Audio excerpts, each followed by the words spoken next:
รายการเมืองแปลกวันนี้วันก้าวไปภาษาผอมใจรายการนี้ออกอากาศให้ท่านรับฟังกันทุกๆวันอังคารตอนเช้าเวลา 6:30 น. หา 7:00 ตอนแรงเวลา 19:30 น. หา 20:00 เมื่อได้มาเห็นแล้วข้าชื่นใจสบายดีท่านผู้ฟังที่เคารพขอต้อนรับทุกท่านเข้าสู่รายการเมืองแปลกวันนี้มาพบกันวันนี้ก็แม่นวันที่21มีนาปี2017กงกับมื้อแฮม9ค่ำเดือน4ลาวพศ2559ท่านผู้ฟังที่รักแพงมื้อนี้ผู้ดำเนินรายการจะนำเอาข่าวการเคลื่อนไหวต่างๆอยู่ภายในเมืองแปลกและบทคัดมาจากหนังสือพิมพ์ประชาชนมานำเสนอให้บรรดาท่านได้รับฟังซึ่งหัวข้อข่าวสำคัญมีดังนี้พิธีประกาศรองเลขาพรรคเมืองคณะประจำพรรคเมืองและประธานกวดกาพรรคเมืองแปลกแขวงเชียงขวาง1ปีผ่านมาศาลประชาชนเขต1ญาติได้ผลงานหลายด้านองค์การปกครองเมืองแปลกแขวงเชียงขวางสมทบกับภาคส่วนที่เกี่ยวข้องมีจิตใจเลื่อมใสศรัทธาสร้างบุญกุศลที่วัดไหหินไสนารามผลงานการเคลื่อนไหวเวียกงานของการยุติธรรมเมืองแปลกประจำปี2015-2016และบทที่มีชื่อว่ายกสูงคุณภาพของท่านแถวสมาชิกพรรคในเงื่อนไขใหม่คัดมาจากหนังสือพิมพ์ประชาชนก่อนจะไปรับฟังเนื้อในของข่าวจะให้บรรดาท่านมารับฟังเสียงเพลงจากทางรายการของพวกเราจัก1เสียงเพลงสะก่อนแล้วจึงมาฟังรายละเอียดของข่าว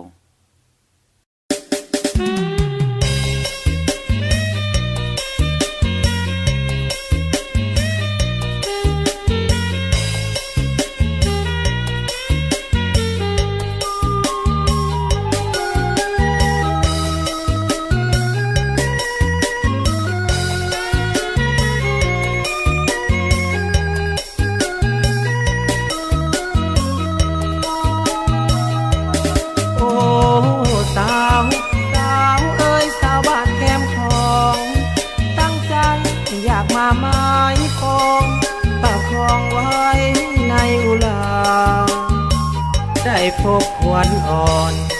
สวนมอนบ่โอทนาวัดกลางแก้งยางหัวห้าสาวหาดกันซาบ้านห้อมแขมคอโอ้สาวสาวเอ้ยโปรดกรุณาตั้งใจแบกความรักมาตั้งมาสาวสายฟองหินเพียท่าแขงสิทานใต้อ้ายมาขอจองหน้าไหน้องแห้วงามห้องสาวบ้านแคมคองหักอ้ายเถิดนาท่าม่วงท่าเดือท่าพาพินตมเสียงควนนั้นก็งามสมแอวกลมสมคำลือสาปากเป่งหินแทนหักแน่นเหมือนดังศิลาสิมโนควายแดงบ้านทาอ้ายปรารถนาเป็นคู่น้องสาวโอ้สาวสาวงามบ้านโดนโนนใสมาเหี่ยวก็งามเหลือใจฝากใจให้สาวมากนาวอ้ายหาดูดดื่มปากเงิมอย่าลืมหาเขาหาจริงจริงวอนน้องเจ้าโอ้น้องสาวเจ้าจงเอ็นดู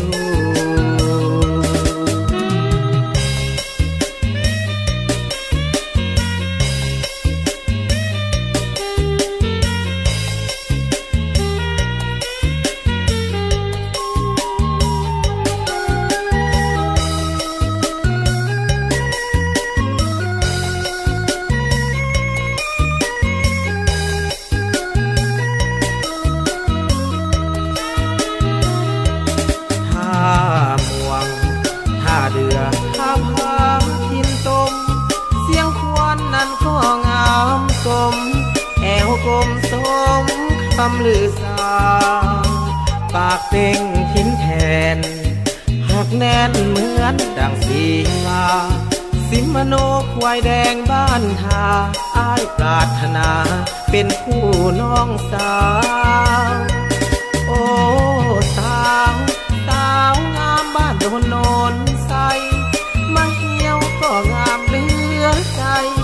ฝากใจให้สาวมักนาวอ้ายหาดูดดื่มปากเงิมอย่าลืมหาเขาหาจริงจึงวอนน้องเจ้าโอ้น้องสาวเจ้าจงเอ็นดู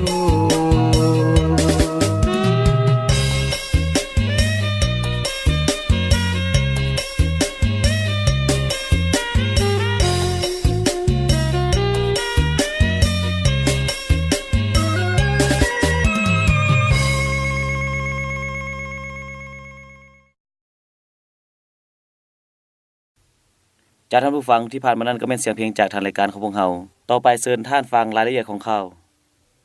ในตอนเช้าของวันที่15มีนา2017ที่ผ่านมาอยู่ที่สโมสรเมืองแปกแขวงเสียงขวางได้จัดพิธีประกาศรองเลขาพรรคเมืองคณะประจำพรรคเมืองและประธานกวดกาพรรคเมืองแปกเพิ่มเติมขึ้นอย่างเป็นทางการภายใต้การเป็นประธานของท่านศรีวิไลแสงเจริญกรรมการพรรคแขวงเลขาพรรคเมืองเจ้าเมืองเมืองแปกให้เกียรติเข้าร่วมได้มีท่านนางอุเทนมาศรีสนไซรองเลขาพรรคแขวงเสียงขวางมีคณะจัดตั้งแขวงคณะกวดกาพรรครัฐแขวงมีบรรดาคณะประจำพรรคเมืองกรรมการพรรคเมืองมีหัวหน้าหัวหน้าองค์การอ้อมข้างของเมืองเลขาคณะพรรคหากฐานกุ้มและนายบ้านใหญ่เข้าร่วมในพิธีท่านวันทองสิงหาราชรองคณะจัดตั้งแขวงและท่านคำเวียนสีหานาถรองประธานกวดกาพรรครัฐแขวงได้พัดเปลี่ยนกันขึ้นผ่านข้อตกลงของคณะประจำพรรคแขวงเสียงขวางเลขที่ 08 ทับคปพขสขลงวันที่ 12 มังกร 2017 ว่าด้วยการบ่งตัวแต่งตั้งรองเลขาพรรคเมืองคณะประจำพรรคเมืองแปกและข้อตกลงของคณะกวดกาพรรครัฐแขวงเสียงขวางเลขที่ 141 คกพขสขลงวันที่ 14 พฤศจิกายน 2016 ว่าด้วยการรับรองผลการแต่งตั้งประธานกวดกาพรรคเมืองแปกจากนั้นในพิธีที่มีความหมายสำคัญนี้ท่านนางอุเทนมาศรีสนไซมอบข้อตกลงให้ท่านสินทวงศ์พิมพ์วงศ์เป็นรองเลขาพรรคเมืองประธานกวดกาพรรคเมืองและท่านบุญมีอุทธจักรเป็นคณะประจำพรรคเมืองแปกเพิ่มเติมตอนท้ายพิธีท่านนางอุเทนมาศรีสนไซได้มีคำคิดคำเห็นโอลมก่อนอื่นท่านก็ได้แสดงความย่องยอสมเสยต่อสองท่านที่พรรครัฐขั้นถึงมอบหน้าที่เวียกงานอันใหญ่หลวงให้แก่บรรดาท่านที่ถูกแต่งตั้งในครั้งนี้ให้ปรากฏผลเป็นจริงและท่านได้เน้นนักให้ผู้ถูกแต่งตั้งจงพร้อมการตัดสินใจสูงเพื่อสุมสติปัญญานำเอาความรู้ความสามารถของตนในการจัดตั้งปฏิบัติหน้าที่เวียกงานอันใหญ่หลวงที่พรรครัฐมอบหมายให้เข้าร่วมพิธีสำคัญในนี้เกี่ยวกับเวียกงานบุคลากรของเมืองแปกของเราเนื่องจากว่าในระยะผ่านมาเนาะคือระยะวันที่9วันที่10ธันวาคม2014พวกสหายได้ดำเนินกองประชุมใหญ่ขององค์คณะพรรคเมืองแปกครั้งที่8เนาะได้สำเร็จอย่างจบงามและตามวาระของกองประชุมก็ได้ดำเนินตามระเบียบการและหลังจากนั้นพวกสหายก็ได้ดำเนินการป้อนบัตรคัดเลือกเอาคณะพรรคสุดใหม่ได้เป็นตัวแทนซึ่งว่าบรรดาสหายดังกล่าวก็แม่นได้ผ่านจากการจัดตั้งทาบทามมา 2-3 รอบเนาะหรือบางบ่อนก็หลายกว่านั้นเพื่อกะเกียมเข้าสู่กองประชุมใหญ่ครั้งที่8ขององค์คณะพรรคเมืองแล้วก็ป้อนบัตรได้ในจำนวน25สหายอยู่ในนั้นแต่ว่าตกมาในระยะหนึ่งนี้ผ่านการจัดตั้งปฏิบัติเวียกงานมาเกือบเข้าอยู่2ปีเนาะแล้วพวกเขาก็มีการปรับปรุงซับซ้อนจัดวางจำนวนหนึ่งย้อนอิงใส่ความเรียกร้องต้องการอันจำเป็นของเวียกงานอยู่คันแขวงเนาะโดยเฉพาะก็แม่นได้มีจำนวนหนึ่งก็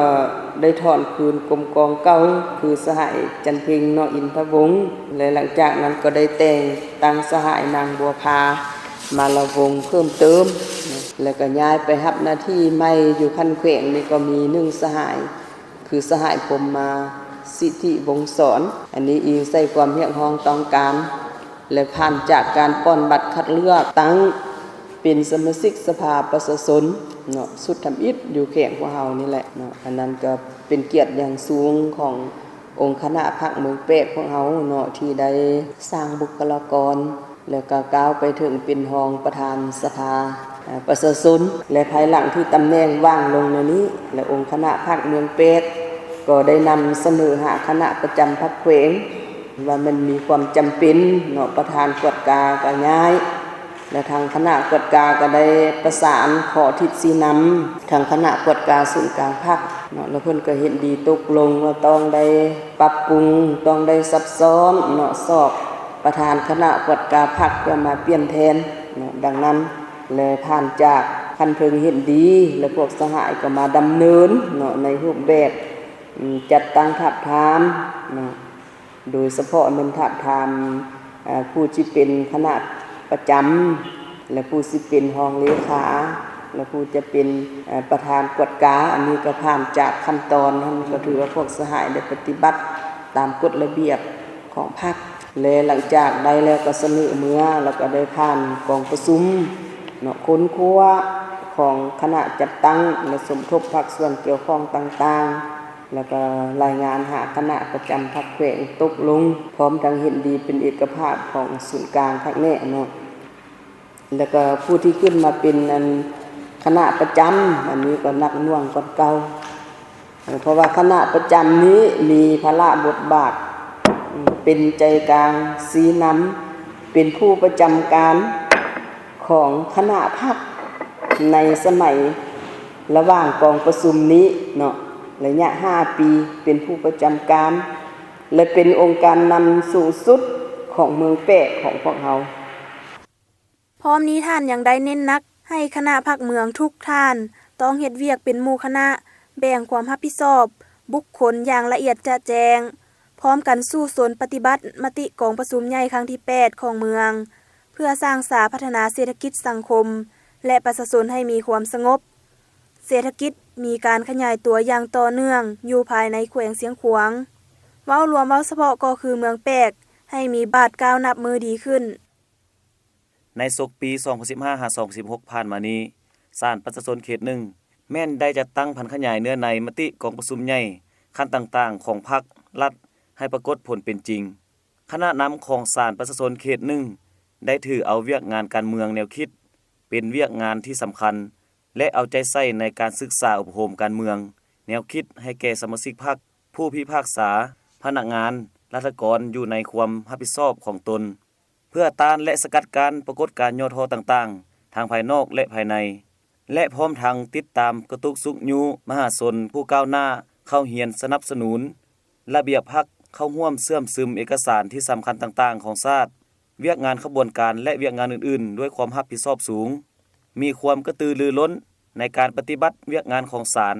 ก็คือการพิจารณาตัดสินคดีให้มีความถูกต้องโปร่งใสยุติธรรมให้แก่สังคมศาลประชาชนเขต1ประกอบมี2หน่วยงานคือหน่วยงานบริหารหน่วยงานวิชาเฉพาะมีพนักงานราชการทั้งหมด19คนหญิง8คนด้านเวียกงานวิชาเฉพาะในระยะ1ปีผ่านมามีคดีเข้ามาทั้งหมด131เรื่องแพ่ง46เรื่องครอบครัว34เรื่องอาญา51เรื่องคดีดังกล่าวแม่นรวมทั้ง3เมืองคือเมืองแปก116เรื่องในนี้คดีแพ่ง40เรื่องคดีครอบครัว32เรื่องคดีอาญา44เรื่องเมืองผู้กูด7เรื่องคดีแพ่ง2เรื่องคดีครอบครัว1เรื่องคดีอาญา4เรื่องเมืองภาไซ8เรื่องคดีแพ่ง4เรื่องคดีครอบครัว1เรื่องคดีอาญา3เรื่องได้แก้ไขสำเร็จแล้ว115เรื่องคดีแพ่ง39เรื่องคดีครอบครัว31เรื่องคดีอาญา45เรื่องยังค้าง16เรื่องคดีแพ่ง7เรื่องคดีครอบครัว3เรื่องคดีอาญา6เรื่องเทียบใส่จำนวนคดีที่เข้ามา131เรื่องแก้ไขได้ 87.78% ลดคาดหมายตามแผนที่วางไว้ 2.22% ส่วนทิศทางแผนการของศาลประชาชนเขต1ปี2017ยังให้ฮู้อีกว่าจะสืบต่อจัดตั้งพันขยายบรรดามติกองประชุมใหญ่ขั้นต่างๆของพรรครัฐที่วางออก ในแต่ละระยะให้เกิดดอกออกผลเป็นจริงเข้าร่วมเสื่อมซึมแนวทางนโยบายของพรรคกฎหมายของรัฐวันสำคัญต่างๆของชาติให้รับรู้เข้าใจอย่างลึกซึ้งกว้างขวางและกำแน่นหลักการกฎหมายในการปฏิบัติหน้าที่เวียกงานด้วยความรับผิดชอบสูงการพิพากษาการพิจารณาการตัดสินคดีให้มีความโปร่งใสถูกต้องตามภาวะวิสัยและยุติธรรมต่อสังคมในตอนแรกของวันที่15มีนาคม2017ที่ผ่านมาองค์การปกครองเมืองแปกแขวงเสียงขวางสมทบกับแนวราวสร้างชาติเมืองและองค์การปกครองบ้านพร้อมด้วยเฒ่าแก่แนวโฮมทั่วเทศบาลเมืองแปกได้มีจิตใจเลื่อมใสศรัทธาสร้างบุญกุศลนำเอาต้นกะละพึกจำนวน21ต้นไปโมทนาทานบุญกองฮดที่องค์การปกครองแขวงเสียงขวางเป็นเจ้าภาพฝ่ายสงฆ์แม่นพระอาจารย์คำรองประธานศูนย์กลางองค์การพุทธศาสนาสัมพันธ์ลาวเริ่มแห่แต่ห้องว่าการปกครองเมืองแปกไปหาที่วัดไหหินไสยรามพระเจ้าใหญ่องค์หลวงอย่างเป็นทางการให้เกียรติเข้าร่วมโมทนาทานดังกล่าวได้มีท่านศรีวิไลแสงเจริญกรรมการพรรคแขวงเลขาพรรคเมืองเจ้าเมืองเมืองแปกมีคณะแนวราวสร้างชาติเมือง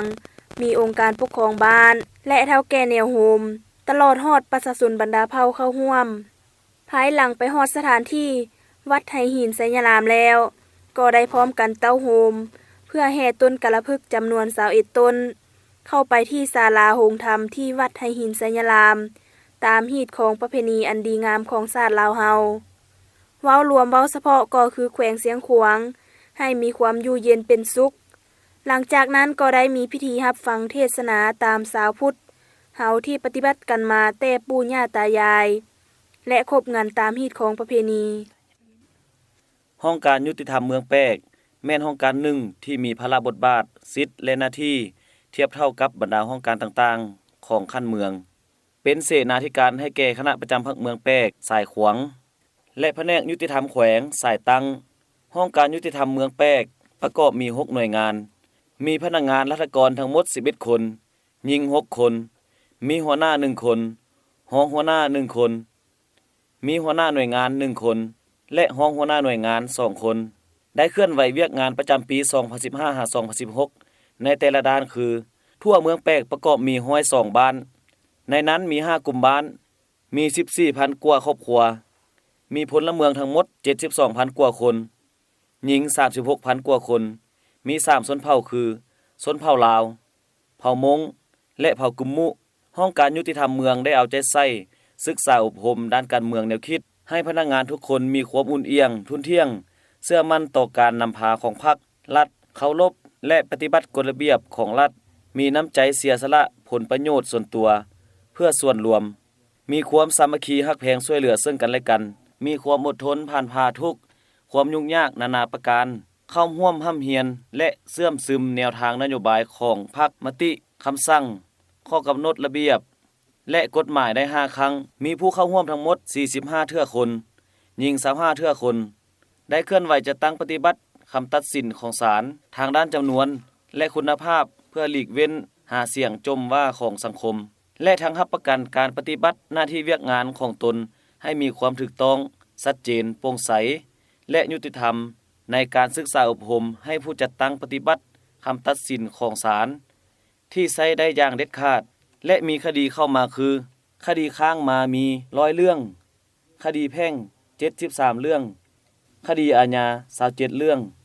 คดีเข้าไม่จำนวน81เรื่องคดีแพ่ง51เรื่องคดีอาญา30เรื่องปฏิบัติคดีสำคัญ39เรื่องปฏิบัติคดีสำเร็จ39เรื่องคดีแพ่ง21เรื่องคดีอาญา18เรื่องพวมปฏิบัติ121เรื่องคดีแพ่ง90เรื่องคดีอาญา31เรื่องปฏิบัติบ่ได้9เรื่องคดีแพ่ง3เรื่องคดีอาญา6เรื่องส่งไปบ่อนอื่น12เรื่องคดีแพ่ง10เรื่องคดีอาญา2เรื่องคดียังค้าง130เรื่องคดีแพ่ง93เรื่องคดีอาญา37เรื่องสามารถสร้างได้รับค่าธรรมเนียมค่าบริการค่าอากรและค่าปรับไหมได้รวมทั้งหมด70ล้านกว่ากีบ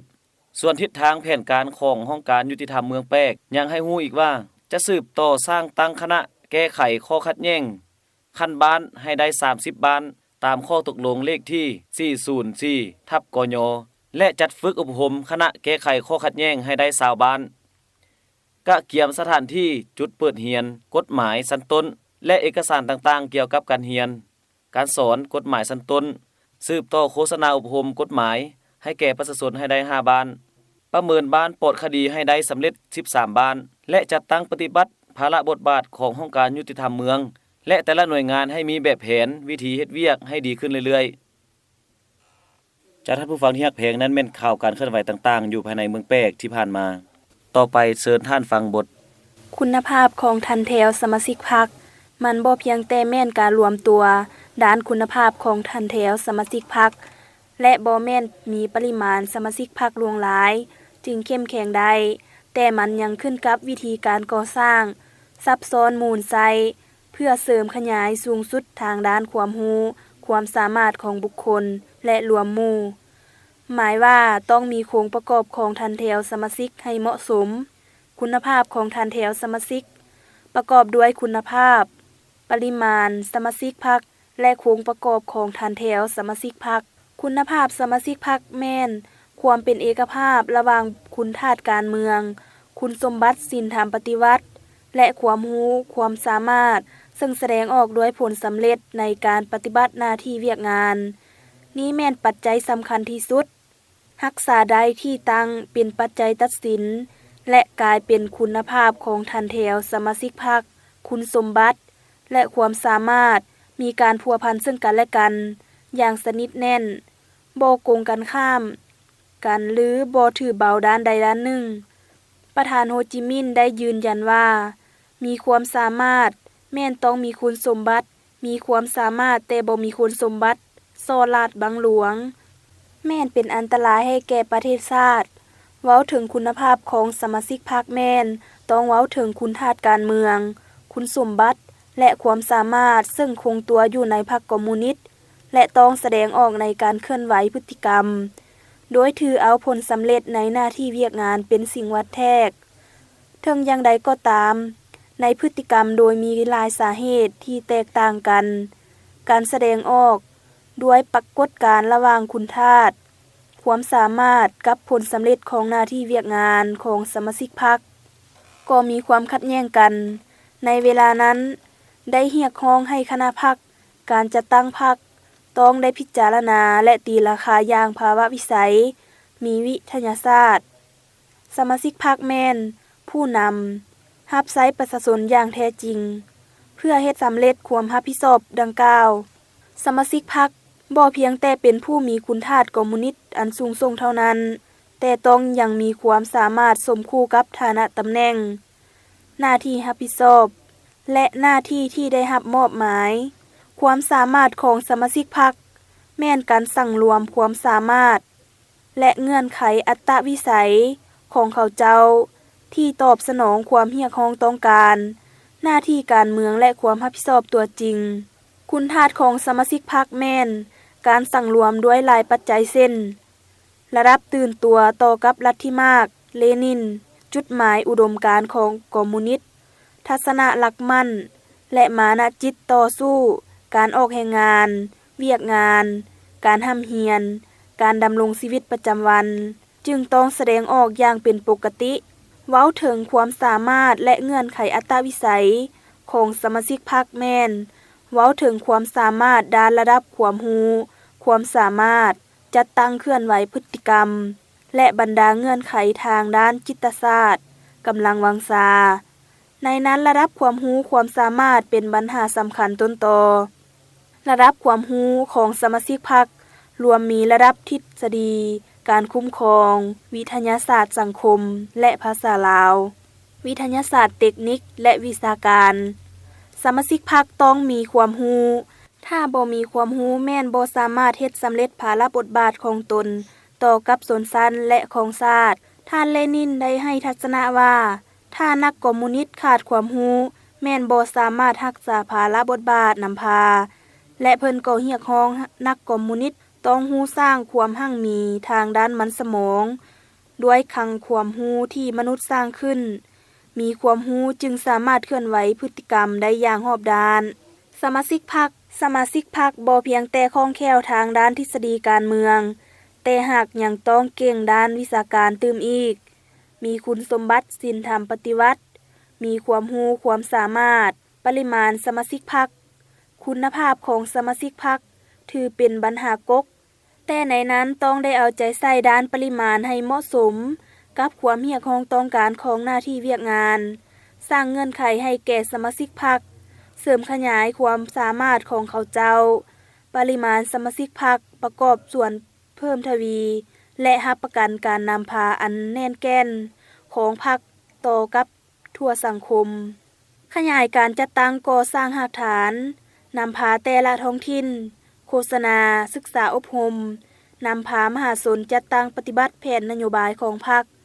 กฎหมายของรัฐใกล้ชิดติดแทดกับมหาชนแก้ไขปัญหาต่างๆที่เกิดขึ้นในสังคมถ้าขาดปริมาณสมาชิกพรรคแม้นจะเป็นผลสะท้อนถึงการนำพาและกำลังสู้รบของการจัดตั้งพรรค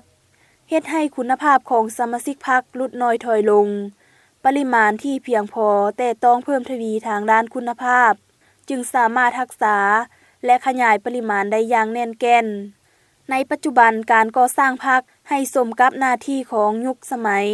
แม่นมีหลายปัญหาที่เกี่ยวพันกับโครงประกอบของสมาชิกพรรค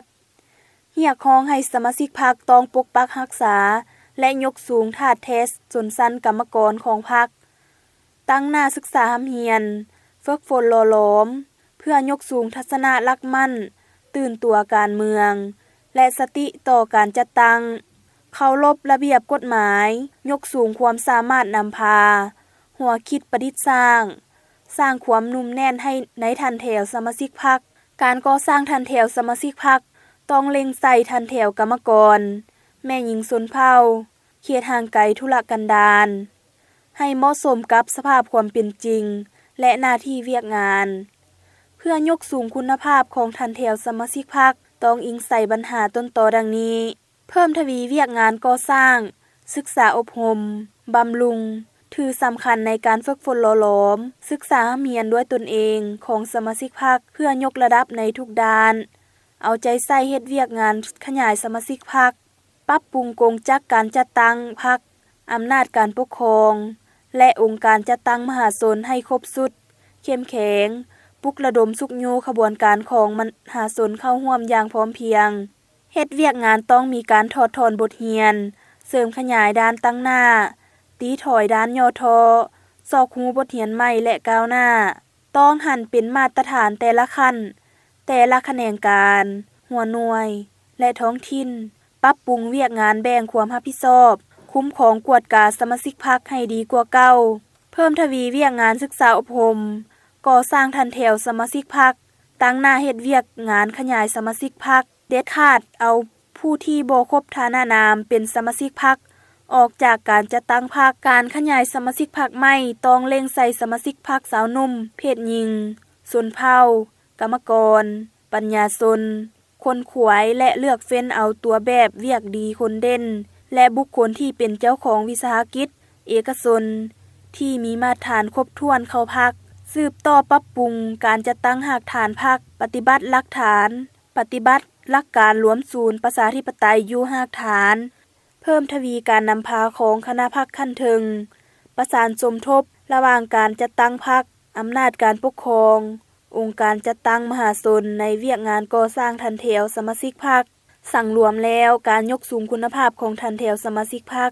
ต้องเริ่มจากคุณภาพของสมาชิกพรรคแต่ละคนสมทบทางด้านปริมาณและโครงประกอบของทันแถวสมาชิกพรรคในบรรดาการจัดตั้งพรรคแนะใส่เสริมขยายทางด้านความสามารถของแต่ละคนและของทันแถวซึ่งแสดงออกด้วยมากผลของการนำพาเฮ็ดสำเร็จหน้าที่ตามขอบเขตสิทธิความรับผิดชอบและภาระบทบาทที่ได้กำหนดให้คณะพรรคแต่ละขั้นท่านผู้ฟังที่รักแพงมาฮอดนี้เวลาทางรายการของพวกเราก็ใกล้จะหมดลงแล้วขอขอบใจที่ท่านให้เกียรติติดตามรายการเมืองแปลกวันนี้แต่ต้นตลอดไปขออวยพรไซให้ทุกท่านจงมีสุขภาพแข็งแรงสุขใดที่ประเสริฐสุขใดที่ล้ำเลิศจงเกิดแก่ท่านผู้ฟังทุกท่านพบกันใหม่ในวันอังคารหน้าสำหรับมื้อนี้ลาท่านผู้ฟังไปก่อนสบายดี